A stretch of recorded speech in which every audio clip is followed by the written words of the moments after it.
You will not hear me say anything negative about VAR. I mean, justice is everything. To have a correct decision, I can just repeat that. And we have so many more correct decisions thanks to VAR. And we need to recognize that. Gianni Infantino has been defending technology in football and why the handball law is changing yet again. But before the IFAB meeting, just what was the FIFA president up to travelling around Africa amid the election campaign to run football on the continent? We'll explore those issues and the rest of the week's sports news on this Sport Unlocked. Hello and welcome to the podcast distilling the best of the week's sports news. I'm Rob Harris, and usually this is the time of year I'd be at an IFAB meeting with Martyn Ziegler hovering around a hotel talking to football's power brokers and lawmakers. Instead, we're not even in the same place. So it's a virtual welcome back to the pod to Martyn. And to kick things off, what is it you like about an IFAB trip normally? IFAB is always one of my favourite annual trips, and because you get really good access to people from FIFA, from the British associations, everyone's a bit more relaxed. You can have a much more meaningful conversation rather than at one of these huge congresses where everyone's really busy. So, it's a shame to have to do it virtually, but there we are. Yeah, and a year ago we were in Hollywood, Northern Ireland. And with us was Tariq back there. Welcome back to the pod. Happy to be with you. I remember that. What a great kind of normal trip that was. Probably the last one any of us can remember, or one of the last. I remember us having a dinner with like 12 people on a very tiny table. That seems like an alien world now, doesn't it? All sort of elbows pressed up against each other, trying to have a meal. That was normal. And now let's hope we're going to get back to something like that soon, eh? Yeah, because ultimately it does help us understand the laws of the game and pass them on. But for the first time, the IFAB meeting was held virtually this year, and we'll be bringing you some of the key decisions later on from Gianni Infantino, from Pierluigi Collina, who's the head of refereeing, and from various others. But first, a rundown of some of the week's key sports news headlines, and starting with 2030 World Cup bidding, which is back in the headlines this week after Boris Johnson, for perhaps political reasons, throwing his renewed support behind it, hasn't he? Yes, so the Prime Minister has announced £2.8 million to launch a bid for a joint British and Irish bid for 2030. Interestingly, actually, Boris Johnson was quite heavily involved in the last disastrous England bid for 2018. And it was actually him who first confirmed the news before the official announcement that England had lost the bid to Russia and done so in humiliating circumstances. So he clearly hasn't been damaged by that if he thinks he wants to go again, because I think there's a long way to go before they can even dream of success. Yeah, the three of us were all there in Zurich in December 2010 when Boris Johnson was amongst that British delegation with Prince William, David Cameron, David Beckham. That did flop so spectacularly with just two of the ETSCO votes. And now, Tariq, it's another not necessarily smooth path if they want to win the World Cup, is it? Yeah, no, it feels like yesterday. It was amazing. That was 10 years or 11 years ago now, but it feels so current because of the emotions of that day, doesn't it? I remember actually walking into that auditorium, and I remember seeing Gary Lineker, who was obviously very friendly to his nice guy. Like, Gary, have we done it? Because do you remember we were in that room, still thinking. I say we, being an Englishman, have we won this World Cup bid? Because we still had no idea. I mean, I know we had our suspicions, and after the event, we can all say, well, of course we were going to lose. It was all rigged. The bid was crap and everything else. But there was hope until the envelope opens. I just remember Gary Lineker turning around and shaking his head like he did to Bobby Robson when Gaza got his booking in the World Cup in Italia 90. It was quite demoralising. And then you obviously see the envelopes open. Here we go again. But it's still some way off. I don't think FIFA have said when the bids are due to be in. And I think there's going to be quite a lot of competition, right, Martyn? You've got China and then the centennial bid from South America as well. Yes, so I mean, I think the first hurdle that the British-Irish bid will have to overcome is becoming UEFA's sole bidder, which means they're going to have to beat Spain and Portugal in a UEFA vote if it comes to that. I mean, I spoke about this to Alexander Sheffer, the UEFA president, last year. He's pretty confident they can fend off FIFA changing the rules to allow China in. But if it comes to a popularity contest between the Spanish and the Portuguese and the British and the Irish, that's a really, really big hurdle to get over, because there's still a lot of unpopular feeling towards the English in particular. I mean, the Eastern Europeans don't like the English because they think we unfairly categorise them as racists. Obviously, Russia has historical reasons not to support us. I mean, there's probably a Scandinavian base of support for a British bid.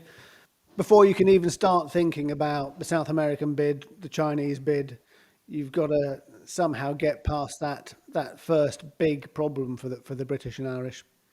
And there's always this sense of English exceptionism, English arrogance even. Boris Johnson probably not helping things with his use of coming home, which probably took away from the fact one of the key advantages to the bid, if it goes ahead, is having Ireland on board in particular. Yet Boris Johnson did characterise it as a very English, Anglo-centric, we want to bring football home.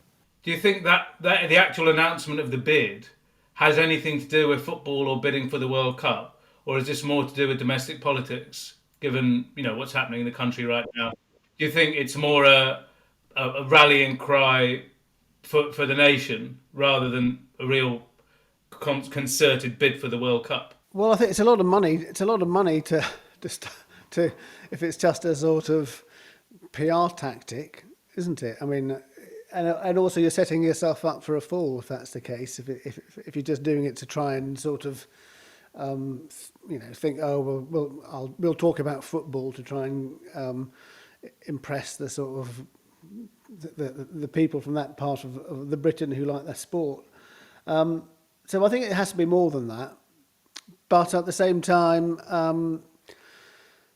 I think that I'm slightly surprised that he hasn't had more of a sort of message about the difficulties they have to encounter. I mean, Greg Clark would have been the main person to lead the bid. He sort of had to resign from the FA under a cloud, but he had built a lot of relationships in Europe, and he was a FIFA vice president. John Delaney, who again left the Irish Football Association under an even bigger cloud, he was a remarkable schmoozer and schemer who, I think when he got elected to UEFA with 48 out of 55 votes, so he was really popular as well. So everything now looks like it's going to fall on the shoulders of David Gill, which is it's a pretty big ask for him. You wouldn't describe David Gill as the smoothest operator in a room when you're currying favour and votes, etc. He's very talented in many ways, but you wouldn't say he'd be the life and soul of a party. Obviously John Delaney famously used Irish expenses to throw these spectacular parties and invite these people from UEFA to Ireland, and they seem to enjoy going over there. I can't imagine David Gill playing a kind of ringmaster role. You'll need other characters around him, right, Rob?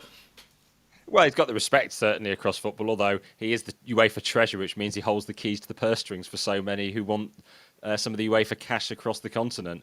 But one of the other things, the fact David Gill is one of 5 UEFA vice presidents. 2 out of the 5 are from Portugal and Spain, Fernando Gomez and Luis Rubiales, which means it gives an advantage to the Spain-Portugal bid straight away in terms of their status at UEFA, you've got to think. So this will be the second bid, right, where you have the entire FIFA caucus, the 211 members voting. Does that change anything? Because obviously the dynamic in 18 and 2022 was the in the end 22 FIFA Exco members who voted. Does that change anything? I think it probably to slightly changes it. Maybe it sort of gives a European bid a sort of a decent shot. But mind you, then the Europeans had a lot of FIFA members, so I'm not sure it does change anything very much. But I suppose it's a bit more difficult for FIFA to manipulate things, the FIFA leadership to manipulate things their way, because there's a much greater number of people that you're going to have to persuade and get on board. So we had the USA won the last time, didn't they? And then we fairly convincingly, didn't they, against Morocco? And we have yet to hear actually whether Morocco or an African nation is going to bid. I think they've probably got another year to decide, and then the bid will actually take place in 2024. And one of the other little things floated around is actually whether or not they could do a typical sort of FIFA type solution. Still have Uruguay celebrate 100 years since the first World Cup by hosting something like the first game and then shifting the rest of the tournament to somewhere else like Spain and Portugal. Yeah, Are we buying that or not? Yeah, no, yeah, well, it's all possible. But Gianni Infantino is a man who can't stop trying to invent something new. So I wouldn't put it past him to try and do that. And to be honest, it's not the worst idea, is it? Why not? You know, it is the centenary of the first World Cup.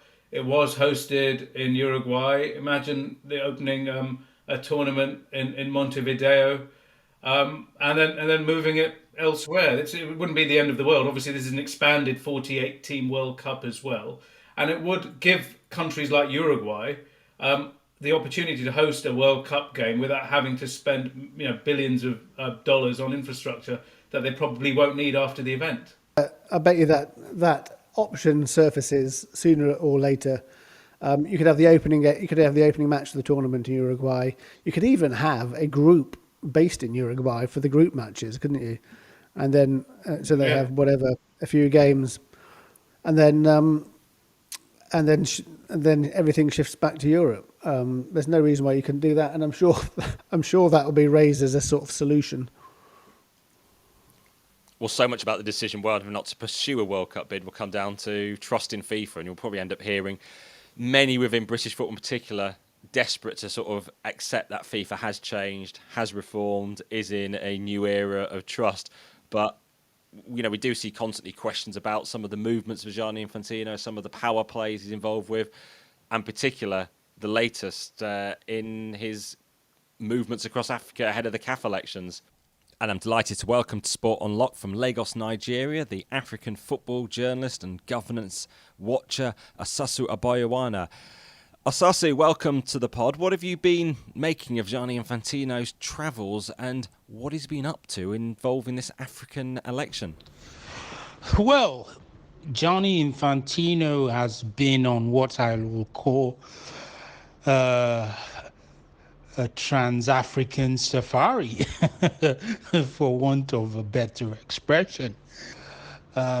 We have never had a FIFA president interfere in confederation elections as we have seen at the moment. This never happened during the time of Havelange when he was a FIFA president for 24 years, and it never happened when Blatter was a president for 17 years. I mean, the only time these people made interventions in Africa were concerning their own elections, but certainly not the elections of the confederations. And yes, there is a perception that it's only in Africa that these type of things can be done, which is a very unfortunate situation because it doesn't speak well to the independent-mindedness and integrity of the FA presidents, who should pick a CAF president solely on their own ideas and vision of who should lead the continent and not based on what is being told to them from the outside. And as it stands, the person who has been serving as CAF president, Ahmed, can't gain another term because he's banned by FIFA for 5 years for financial misconduct. It was Ahmed who Infantino helped put in power 4 years ago, and now he has been trying to appeal against his ban at the Court of Arbitration for Sport. We await that outcome. And in terms of who could be getting the presidency now, well, there were 4 candidates challenging Ahmed in the election, but we've seen them drop out, and now it seems while Infantino has been travelling around Africa, meeting heads of state along the way, he has been promoting his preferred candidate, the South African billionaire Patrice Motsepe. So, Osasu, what do we know about him? Some of you would know he is the owner of Mamelodi Sundowns, a previous winner of the African Champions League. He's a very successful businessman. He is the brother-in-law to the current South African president, Cyril Ramaphosa. And with his profile in the business world and with the achievements of his club on the African continent, a lot of people feel that his presence in CAF could help to stabilize its management and improve overall governance. But again, he has never been involved in the politics of CAF up to this moment.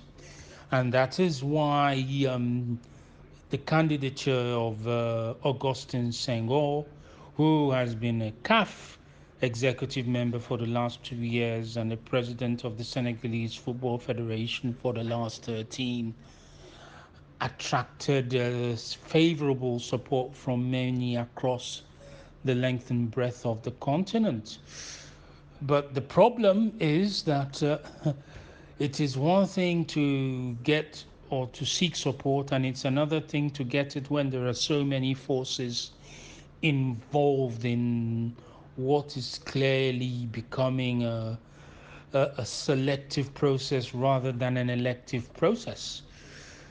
The candidates recently met in Rabat, supposedly at the invitation of the president of the Moroccan Football Federation, Fawzi Lecture. And at this conversation, it was discussed that Mosepe should become CAF president while Augustin Senghor becomes first vice president and Ahmed Yahya becomes second vice president.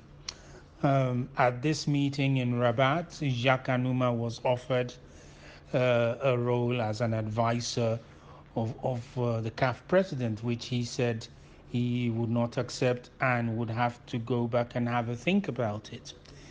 From my discussion with someone very close in the Senghor camp, it is clear that the elections which are to take place next week in Rabat are more or less going to be a formality, especially at the presidential level, which of course goes to the very root of whether there is a democratic process in CAF at the moment or whether there is one of selection. But I think the facts on the ground clearly indicate what the situation is, and I think it's not one that augurs well for the future of CAF and African football in general. Well, we'll be keeping an eye on the election. Osasu, thanks for joining us with your insight today.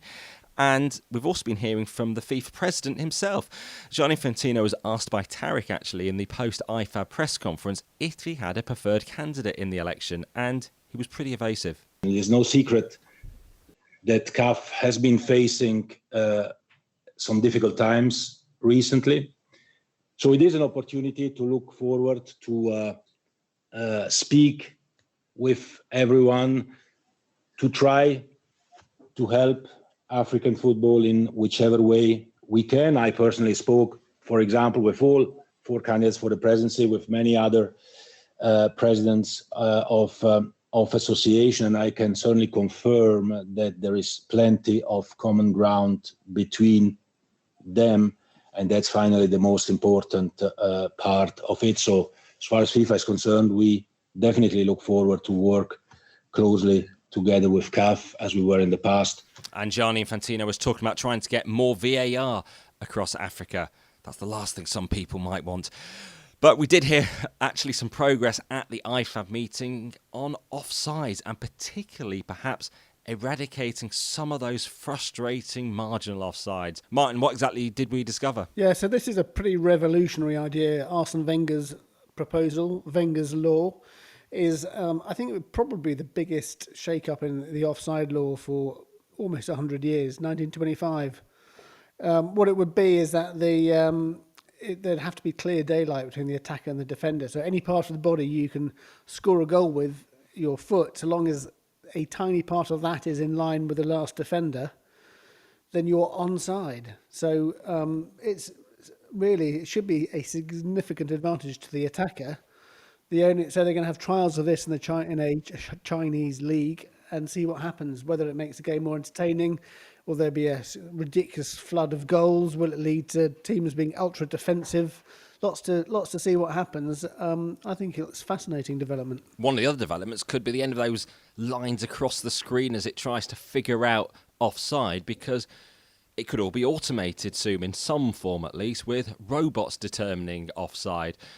Let's hear more now from Pierluigi Collina. He's the head of refereeing at FIFA these days. A semi-automated offside is related to the time needed to make the decision. But certainly, in terms of technology, it will be possible that in the future we will have something more accurate, and it will go in the direction to spot on offside even smaller than the one we are spotting today with the current technology. So it will be more accurate, and ironically, we will have more marginal offside that could be detected by the technology. So it's not really a matter related to the technology. It's more a matter related to the spirit of football. So do we want to have a more attacking football? This was the answer given by Infantino before.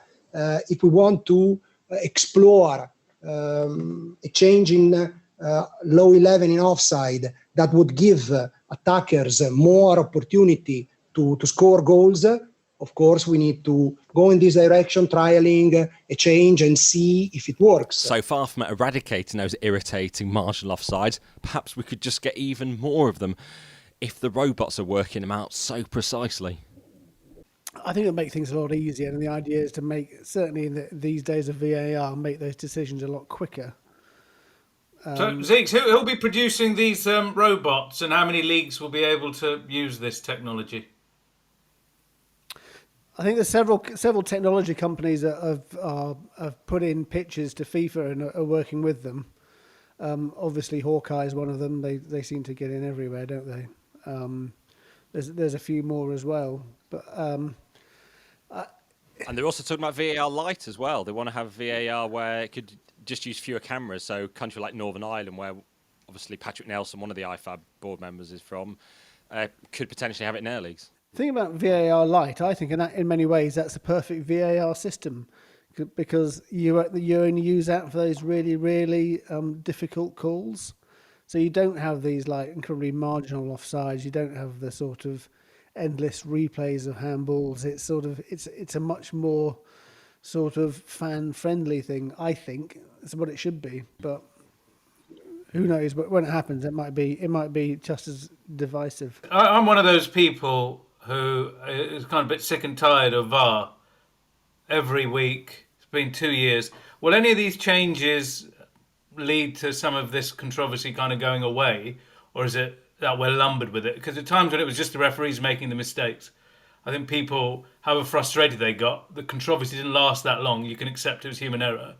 Last 2 years, we're just talking about this infernal thing week after week. So will any of the changes they talked about today get rid of some of that debate? Well, there was a sort of a revision of a law that was brought in only a couple of years ago today, which just to me indicates that there's been a bit too much messing around. I mean, FIFA and David Elleray and Collina denied that, but I mean, so with accidental handball, where the ball strikes an attacker's hand accidentally, then drops to a teammate and he shoots into the goal. Now that's not judged as an automatic handball. It has been previously for the last 2 years, and significantly for Fulham and Tottenham fans, it prevented Fulham having an equaliser against Spurs scored on Thursday night. Well, let's hear now from David Elleray, the former Premier League referee turned IFAB technical director, on whether the referees and law are doing enough to prevent players being unfairly penalised for accidentally handling. Accidental handball normally isn't penalised, and we've made it very clear that every contact of the ball with the hand is not necessarily an offence. But equally, there are some occasions where players have extended that hands or arms away from the body with the intention and the purpose to make themselves a bigger barrier to stop the ball going past them. And if the ball then strikes them there, then they are penalised. So, but we are, with our wording, trying to make sure that the accidental handball, where, as we say in the law, the player's arm position is a consequence of or justifiable by their body movement for that situation, that apart from the attacking situation, that is not a handball offence. And Pierluigi Collina, as the FIFA referee-in-chief, was very quick to try to reassure people and say it wasn't a snap decision on Thursday night, but, you know, it has been brewing for some time. One of the issues seems to be the fact we're changing the laws all the time is it's not just the Premier League where they have to be enforced in. It's every league all the way down to the grassroots in England. It's all 211 FIFA nations. So if they keep on changing them and tweaking them every so often, that's so many referees who've got to be up to speed with every adjustment the whole time and wondering where they're even up to. We're still counting down less than 100 days now until the rescheduled European Championship, and we're also counting down to UEFA's decision on just what the hosting will still look like at the tournament across Europe. 12 cities in 12 countries was the original plan, but this week we discovered that Bilbao, Dublin and Glasgow could all be at risk of having their games stripped from them because they can't offer the guarantees on the return of fans to stadiums. What prospect do we reckon that any of them will be stripped to them, and is it right they lose them because they can't at this stage say if fans will be there in June? Well, I mean, it's certainly a warning shot, isn't it, to sort of fall in line or risk it. I mean, it'd be quite ironic if the SNP government in Scotland's hardline attitude meant that the first time they ever had a major international football tournament matches, they would end up losing them to England because they're refusing to allow fans back in any significant numbers. Whereas across the border, you're going to have 10,000 minimum. So I think it is a big risk for them. And I wouldn't be surprised, though, if the Scottish government dials down its opposition to having fans back in numbers and bites the bullet and lets more in.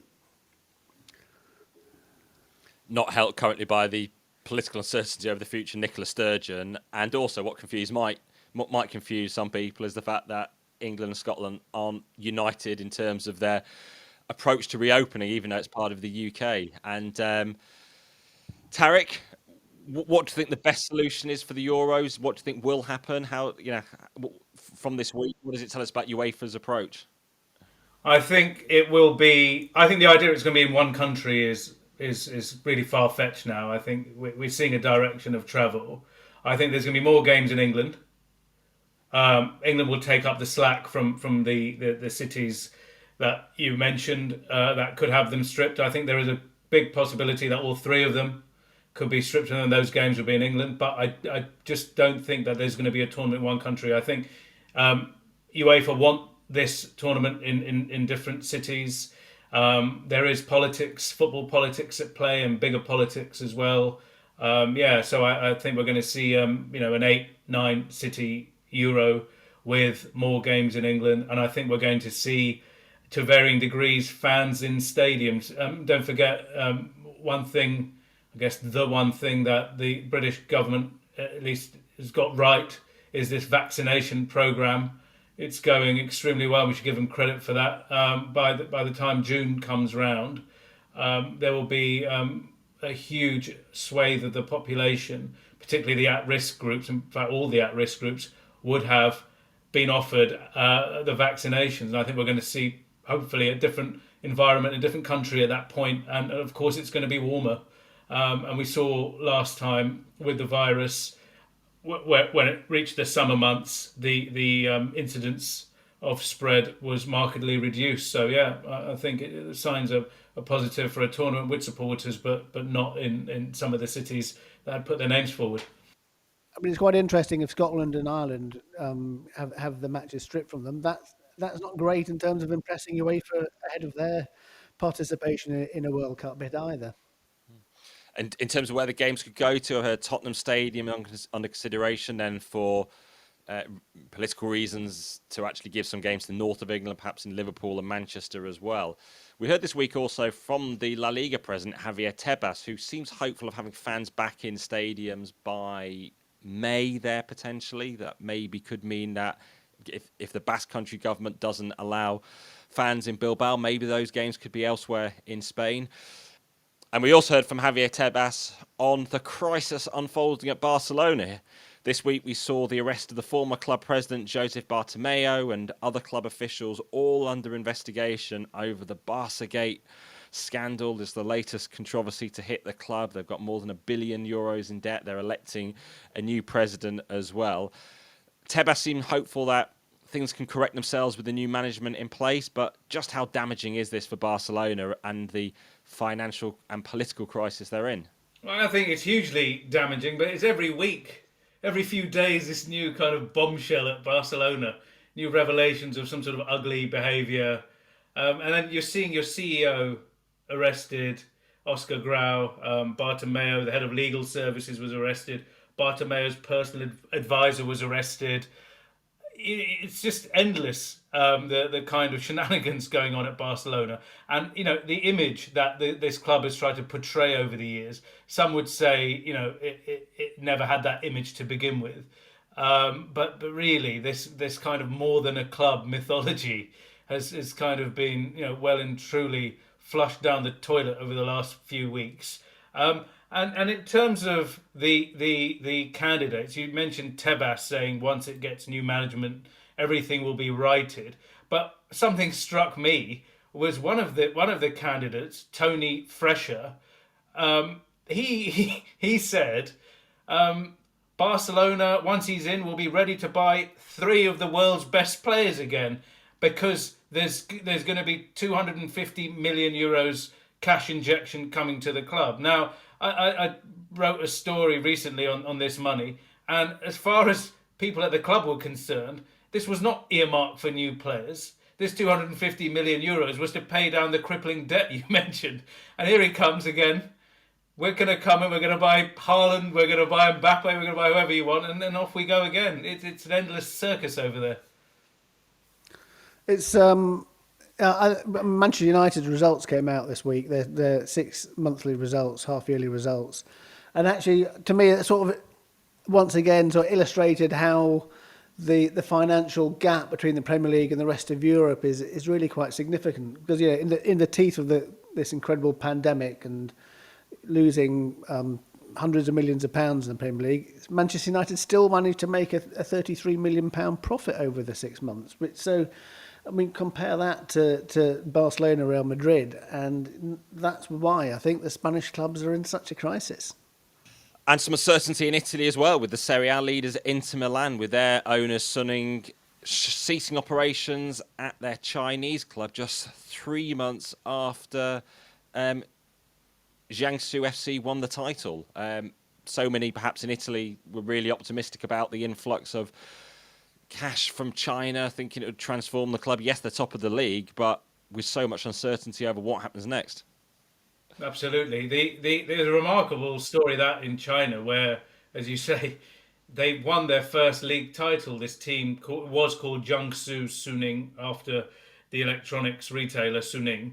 Ended up, because of one of those government edicts that seem to come every few months in Chinese football, companies can no longer have their names associated with their team. So that became Jiangsu FC. And then now it might be absolutely nothing. We're going to find out by the end of March if the reigning Chinese champions will be out of business and forced to shut their doors. And you mentioned Inter Milan. It's been a decade since they won the Champions League, heavily in debt. Financial crisis there as well for the best part of the last 5-10 years. Suning arrive and look like they've steadied that ship. They've got a fantastic team at the moment. They're riding high, look like they could win Serie A, could be contenders in Europe again. And, you know, this uncertainty means it could all come apart, because if the Chinese government demand that Suning divests its footballing interests, which its owner said openly that the focus will be on the core business, that doesn't mean football, right? So you lost a Chinese team. It's hard to see them persevering, certainly investing in Inter Milan anymore. And Inter's finances, because of the coronavirus, like other Italian teams, are in a bit of a state. It would be really sad, wouldn't it, that this team that finally appears to be back on track could fall away again. Do you think obviously there's been other Chinese companies but having issues, Chinese companies involved in football having issues. Media Pro is Chinese owned, which lost the French League One rights. Do you think there's worries for other football clubs owned by Chinese owners? For example, Wolves is owned by Fosun International. Do you think is this part of a general moving away from investing in football by Chinese companies? Do you think? 100%. Yes, and so, Suning is the example here, but you could say it's a distressed example. Suning famously also owned the Premier League TV rights, which they defaulted on, refused to pay, and they're in court in England with the Premier League over those. You've seen a plethora of Chinese investors who came around the boom time in 16, 17 to European football, buying clubs all over the continent, suddenly disappearing. Czech Republic, for example, had a railway, Chinese railways invested there and disappeared. There's talk of Southampton being up for sale, which I've heard that too. There's talk of others, West Brom, etc., being on the market. It seems really fast, like this comet appeared, sprayed cash all over European football and world football, and has disappeared or appears to be disappearing as fast as it appeared. And it makes you wonder what kind of partner a Chinese company or Chinese investors are for the long term. Will it make clubs think again, leagues think again, how they structure their deals? Will they maybe say, yeah, we'll do a deal with you, but we want all of the cash up front because you might just suddenly not answer the phone anymore, or we might not see you again. I think that it creates a lot of uncertainty around this Chinese project and the Chinese market all round. Bad news for agents who can no longer use the threat of their player having a big payday in China if they can't offer that to try and get a new deal for their player with their club. And you've been looking at some of the world of agents, well, the murky world of agents, some payments made to young players this week, or the families of young players. Yeah, so I've spent quite a bit of time looking at around this issue, which we published in the Times this week. I mean, there's one thing which with A.D. Ward, the former agent of Raheem Sterling, the FA have confirmed he's under investigation for allegedly paying £10,000 to the parent of a youth player before he is legally allowed to do so under FA rules, so that you have to be in your 16th year. And more generally, separate agents trying to bypass the rules by setting up companies for parents of young players and then paying them to be scouts, which is basically a front. I mean, I think it's the tip of the iceberg. I think it's happening everywhere. Yeah, it was a really interesting story, Ziggs. There's obviously thousands of kids in these youth programs, and parents probably believe the hype. You're watching telly and you think your 10-year-old or 8-year-old or whatever is going to be the next big thing, and that kind of creates a real pressurized environment, and it doesn't seem to be policed very well. It seems like it's a bit of a Wild West scenario. Yes, they've potentially caught A.D. Ward, who I assume denies all these allegations, but there's probably a whole field of this going on behind the scenes as clubs battle each other to sign the best young talent, and agents also try and scoop them up before they become too expensive. What do you know about how much this is being policed, Martyn? Yes, I think you're right, Tariq. I think it hasn't really been policed at all. I think it's quite difficult for the integrity investigators at the FA and other authorities to get the evidence, because if the parents are paid, they usually keep their mouth shut because they're quite happy with it too. But I'm not sure there's the appetite really in football to uncover the problem, because if it's so widespread, then once you do one person, then you have to sort of look further afield, perhaps. Well, in a previous episode, we discovered the controversy facing horse racing over the links to the Godolphin founder, Sheikh Mohammed. It's a matter still not resolved by the British horse racing authorities, but they have been swift to act this week after a storm of controversy over the trainer Gordon Elliott being pictured on a dead horse. He originally came out with a pretty convoluted explanation, soon did apologise, and now he's had a 12-month ban imposed on him from racing, with 6 of them suspended. What did we make of how this story unfolded? Yeah, I think it's a classic one where he was caught out, didn't know what to do, panicked, tried to bluster his way out of it, failed, then it bit the bullet and apologised and accepted he'd done wrong, and now is paying the price. I mean, I think it was a classic one, and we should have just come out straight away and just said this is the kind of a very, very stupid thing to have done some time ago, which it is, and it's. Some people have made the point that shouldn't we really be focusing on the number of horses that are actually dying in races and stuff like that, rather than what's the behaviour of one trainer and something like that, and that actually this is a sport where lots of horses die all the time, and perhaps we should tackle that rather than looking at this one particular incident, which, although unsavoury, is not suggesting any particular cruelty or anything like that. Remarkable comment from Gordon Elliott, essentially saying he was walking, along the paddocks and he had to take a phone call, and he absent-mindedly sat on a horse that was recently deceased to take his call. I don't know who would do that. You're walking, your phone's ringing, and you think, right, I need to sit on this dead horse to take this phone call. It was absolutely bizarre. But anyway, 12-month ban for Gordon Elliott, and I guess some renewed focus and more negative focus on the horse racing industry, Rob. And one of his jockeys, Rob James, also pictured on a dead horse this week when footage emerged of him. One of the story to follow up from last week's episode, we covered how the IOC did seem to quietly award the 2032 Olympics and Paralympics to Brisbane with very little open decision making on it. Now we've had some grievances we've had from Qatar, who certainly believe they still want to be part of the bidding. They're not giving up, which is perhaps it's surprising they might be so outspoken. Yeah, they're not the only ones. I think the German government, German sports ministry, and there was a bid from Germany mooted as well, describing the process as murky and non-transparent, and essentially they haven't been given a chance.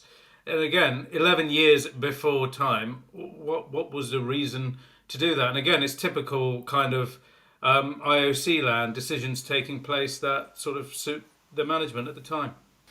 Well, it's been great chatting through a lot of bidding stories again this week, and IFAB.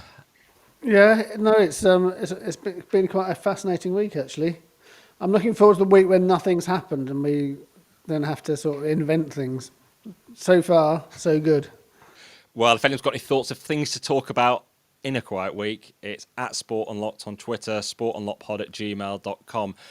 And that's all we have time for today. Thank you for listening once again, and enjoy the sports viewing in the days ahead. And if you get a chance, please rate, review and subscribe to us on whichever platform you get your podcast from. Thanks for listening.